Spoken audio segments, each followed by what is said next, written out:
Қайырлы күн достар, бүгін сіздерге бауырдан котлеттің жасалудың бір тәсілін көрсеткім келеді. Арнама қош келдіңіздер. Ең алдымен бауырды осындай бөліктерге бөліп аламыз. Ет тартқыштың көмегімен ең ұсақ насаткаға салып, бауырымызды тартып аламыз.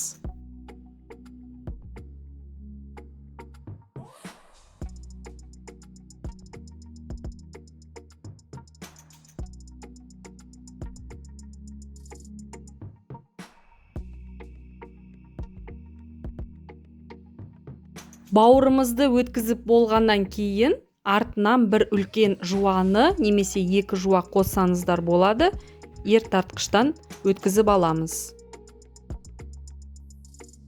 Жуаны тартып алғаннан кейін артынан 3 кішілеу картопты, 5 сарымсақты салып тартып аламыз.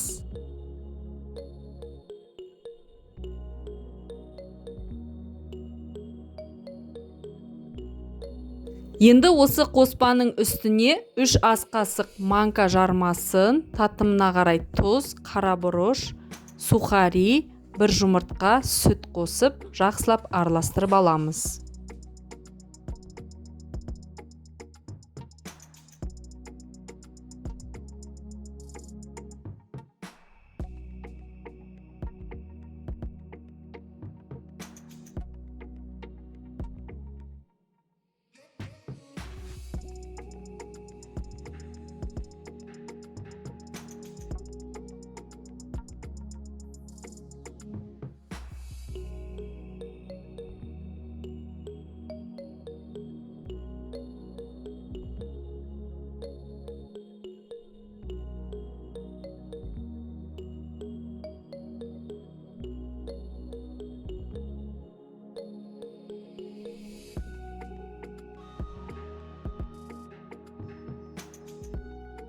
Енді қоспамыз дайын болғаннан кейін қасықтың көмегімен қызып тұрған майға құйып, котлетімізді баяу отта бетін жауып қуырып аламыз.